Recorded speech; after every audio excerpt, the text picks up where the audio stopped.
Welcome to the Good Reading Magazine podcast. Good Reading is a monthly magazine dedicated to books and reading and aims to help readers discover their next favourite book. You can find out more about the books discussed on today's podcast at goodreadingmagazine.com.au.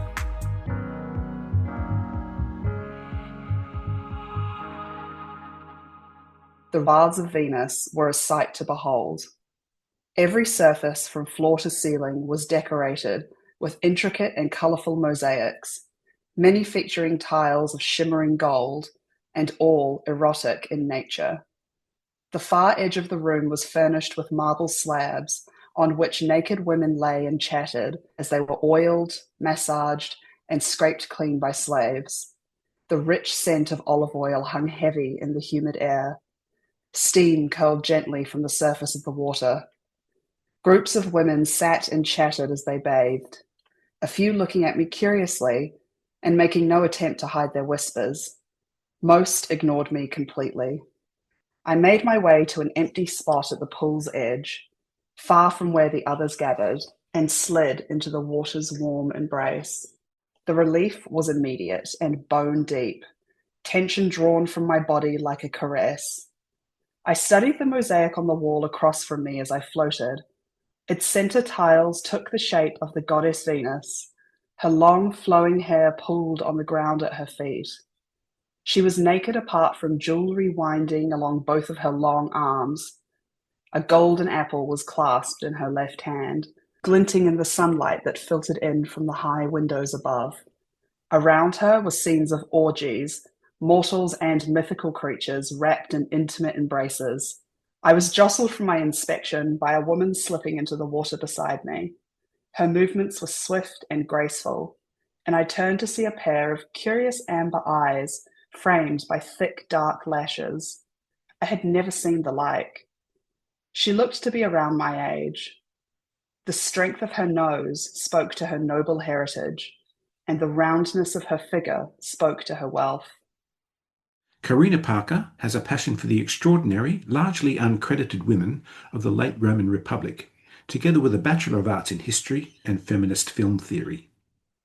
Kaarina also has an established career as a fashion model and is a voice for diversity in the fashion industry in Australia and New Zealand. Today I'm talking to Kaarina Parker about her first novel, Fulvia. Kaarina, welcome to the Good Reading Podcast. Thank you so much for having me. We've got Anglophiles, we've got Francophiles, we've got Italophiles, but I think I can safely call you, Kaarina, a Romanophile. I'd say that's probably accurate. For me, it's been a lifelong love affair with the ancient Romans. I first was introduced to sort of ancient civilizations as a kid through Age of Mythology, which is a computer game that was very popular in the 90s.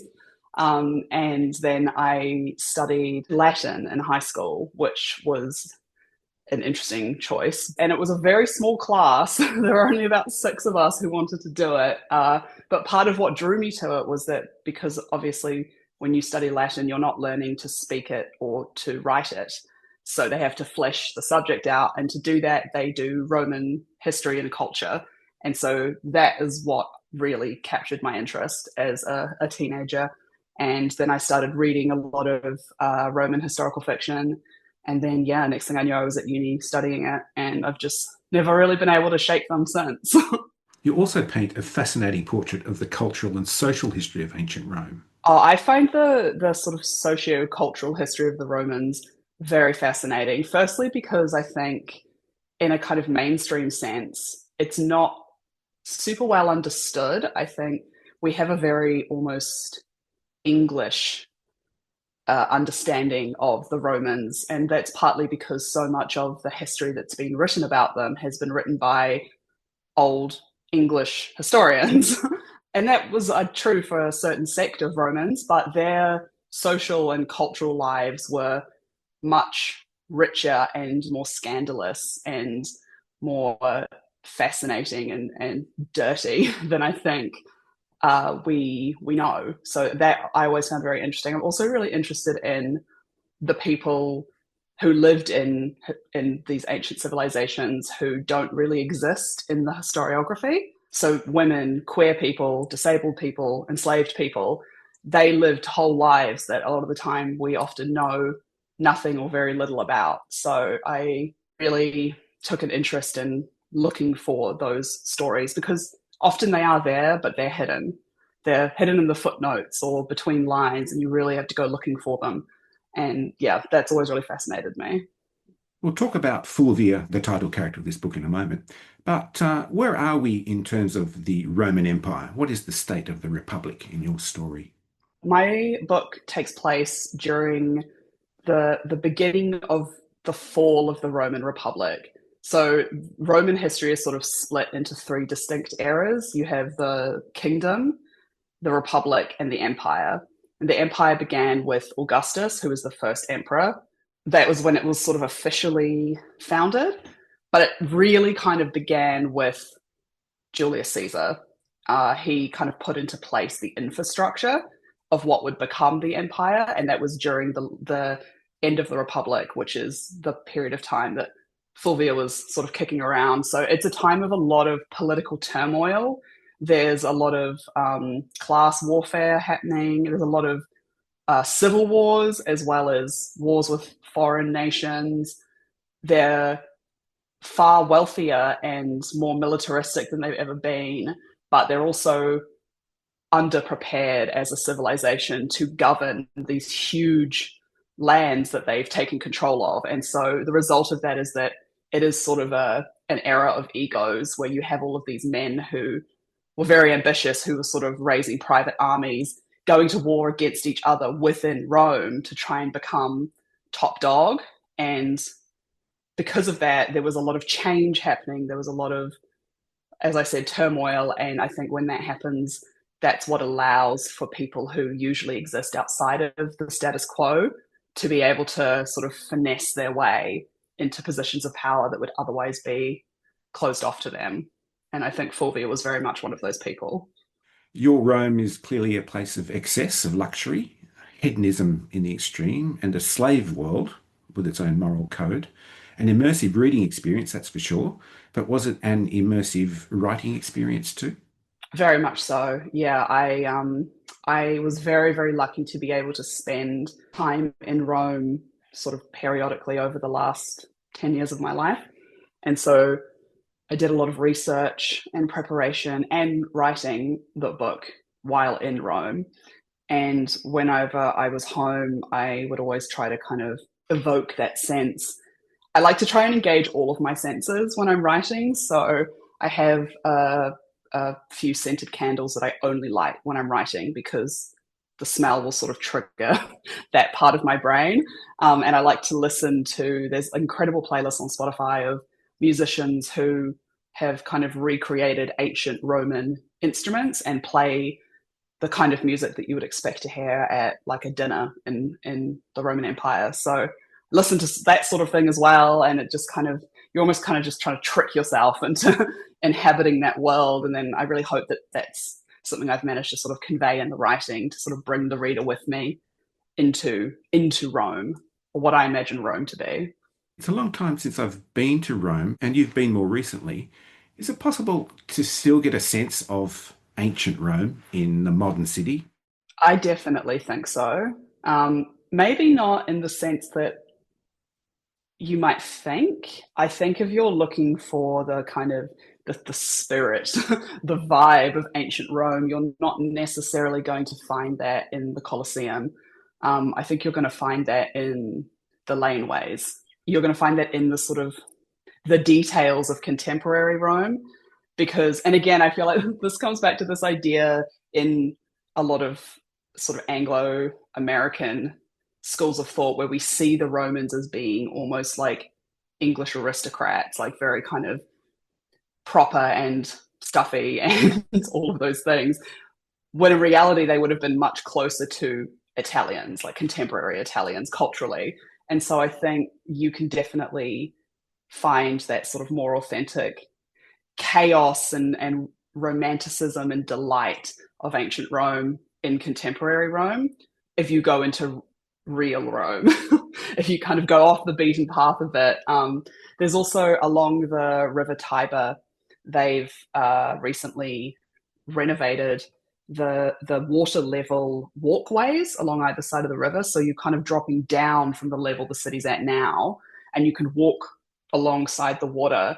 I find that quite transformative because obviously that is where the city would have started back then, and it's kind of been built up and up over the ages. And the river is the river. You know, the river's been there longer than Rome has. So there is something quite timeless about getting to walk down there, beside hear the rushing of the water and kind of feel that sense of moving through time a little bit. Also, the ruins of the Forum and the Palatine Hill, I always find are very evocative. Let's get on to Fulvia, our main character, and the Fulvii family. What's the Fulvii family's position in Roman society? At the time of the book, they're very much seen as a family who have sort of fallen from, not grace, but certainly fallen from prominence. They were a plebeian family, so they weren't aristocrats, they weren't patricians, but they were very wealthy. So in Rome, you had a certain level of class mobility if you had wealth and if you married the right people. So they were a family who had a lot of money and then were able to sort of be elevated into political power around the time of the Middle Republic. But the Late Republic, when this book takes place, they've fallen from power. They haven't had a consul in their family in about 170 years by the time Fulvia comes along. So her father and her uncles and her grandfather on her father's side, they were all kind of either nobodies or they were seen as sort of jokes.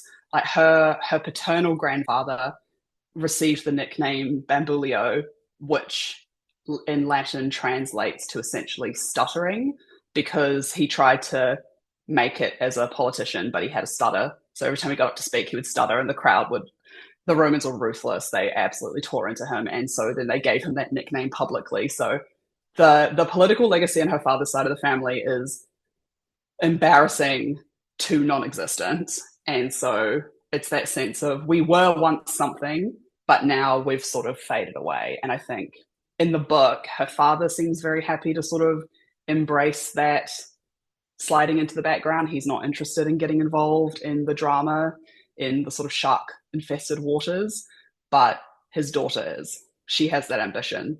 Yes, she certainly does. She comes across as a very driven woman. We know all about Roman generals and emperors and their stories, but a story from a female perspective is rare. In your research, what did you find in this person, Fulvia, that gave us this story?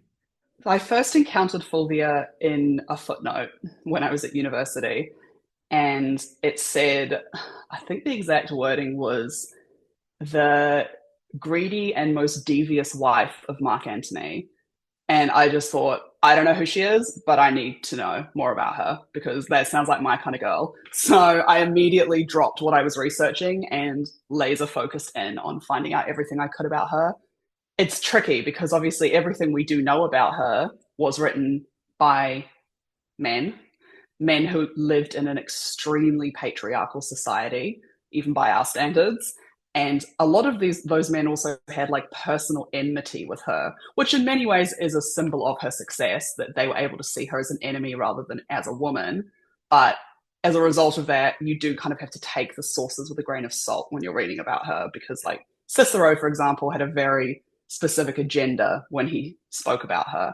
And it's interesting because I think all of the things that those men wrote about her were intended to slander her character, but they just made me love her even more. I don't think that they could have anticipated that women 2,000 years later would find those qualities incredibly endearing and fascinating. Like they basically say, oh, she's too ambitious, she's too grasping, she's too greedy, she's too sneaky, she's too clever. I'm like, oh no, how terrible. So I was kind of enamored with her quite quickly. And the more I read about her and her alleged deeds, the more fascinated I became. And she kind of sat with me from university onwards. I remember when I first read about her thinking, why has no one ever written a book about this woman? She's amazing. I would read 10 books about her, and then a couple years passed, and eventually I was like, oh, guess I'll do it. No one else is going to do it. So, yeah, I guess, yeah, sure, I'll volunteer. I'll do it. So she feels like an old friend to me almost at this point. For a girl from the provinces, Fulvia seems especially well equipped for the socio-political aspects of aristocratic Roman life, and that's demonstrated in perhaps the first of her big political manoeuvres, her marriage to the aspiring young senator Clodius. We're sort of talking here about this sort of grey area between the actual history that we know to be 100% true and the sort of extrapolations I've taken from that to create the characters in the book. But I find their dynamic really interesting in the sense that they kind of both bring a unique set of skills, if you like, to this marriage. And it's like between the two of them, they're able to create the perfect politician.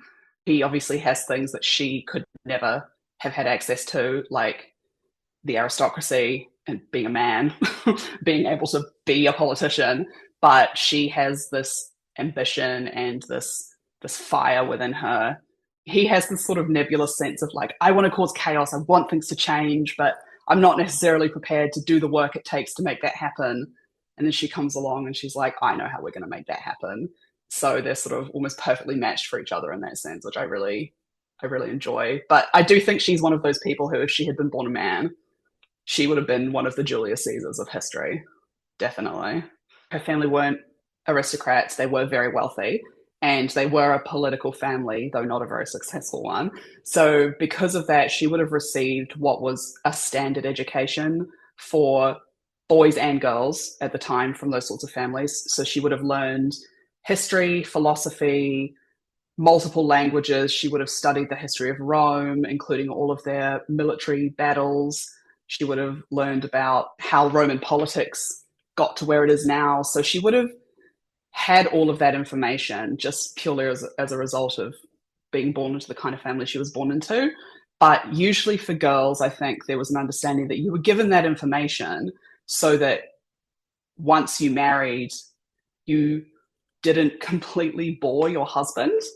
Like you had something to talk with him about. You weren't given that information so that you could become a political player. You were given that information so that you could be perceived as a sort of well-rounded, well-educated figure, but, you had the knowledge, but you were demure enough not to use it. Having that education wasn't exceptional in and of itself, but using it was. So I think she got all of this, and then also sort of has the sense of, well, why shouldn't I do something? I think also with her in the book, her brothers having died as children, her being the only child of the family, that sense of our family legacy lives and dies with me. I have to ask you about that invocation to Venus during the wedding parade. I only blushed a little. Is that your work? That is not entirely my work. It is based off of an existing ancient Latin chant that was used at weddings. All of the Roman wedding songs were very bawdy. They were very explicit. Obviously, they were originally in Latin, so there's a certain amount of work to be done in the translation.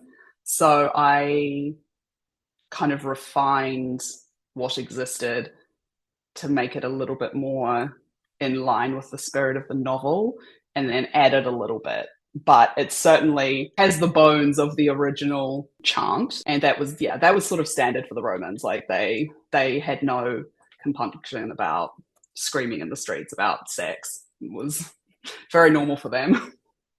You really deliver us a really strong sense of the sexual freedom and a different moral code that's been applied to society at that time for that strata of society, I imagine. Definitely. I think some people might have a view, and again, not to keep pinning it on the English, but I do think some people have this sense of the ancient Romans being like the English aristocracy in terms of being a bit more sort of buttoned up and things happening behind closed doors, whereas could not be further from the truth. They were not puritanical. They certainly were a conservative society in many ways, but I think not when it came to sex and nudity. And it was very common for Romans to wear a very large phallus pendant around their necks for protection because it was an invocation to the gods. So they were not shy about some things that I think we would consider to be a bit like, oh, okay, well, maybe let's not do that in public. So it is interesting because I feel like some elements of their society are so familiar to us, but then others are so foreign.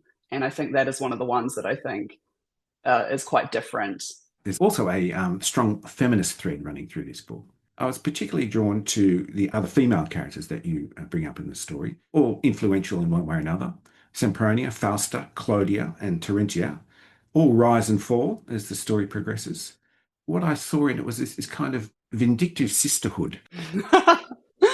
Be a great name for a punk band. I think vindictive is unfortunately quite a correct descriptor. And I think it's the result of the fact that, yes, you have these women who were ambitious and intelligent and exceptional, but at the end of the day, they were operating within the parameters of a deeply patriarchal society. And the result of that ultimately is that I do think you get a lot of this turning on each other as a defense mechanism, as a sort of, well, we can't all get what we want, so it's not going to be you, it's going to be me. And there was no kind of like infrastructure in place for them to necessarily have had that sense of let's all band together and rise up. There was that just wasn't, I think, something that would have even kind of been available to them as an option. So there is a lot of this sort of, stabbing each other in the back and climbing ahead and pulling back and all of these things, which is fascinating and also pretty accurate to, again, the history. People often call this period of Roman history the sort of fall of the Republic, the era of the matron, because you did have these women like Servilia and Terentia who were older women who were married and had children and sort of fulfilled their purpose, as it were, and they had money and they had this education, and so now they were able to amass a certain amount of influence. Often that influence was over their husbands, so they would use their husbands to influence the Senate, but in some very rare cases, that influence was personal to them. They were sort of so powerful that they had senators coming to them for advice rather than coming to their husbands. That was something that, again, was able to happen during this period of history. I think because it was such a time of turmoil, everything was changing. No one knew what the future was going to look like. And so previous strict conventions of the last 100 years were able to sort of fall to the wayside. And then you had these female figures able to sort of rise up into the spaces left behind and try to do what they could, again, within the boundaries of a very strict conservative patriarchy. And it makes for very fascinating reading in the history. And I hope it makes for fascinating reading in the book. Do you identify in some way with any of the female characters in your book? For example, is there quite a lot of Kaarina Parker in Fulvia, or perhaps the other way around?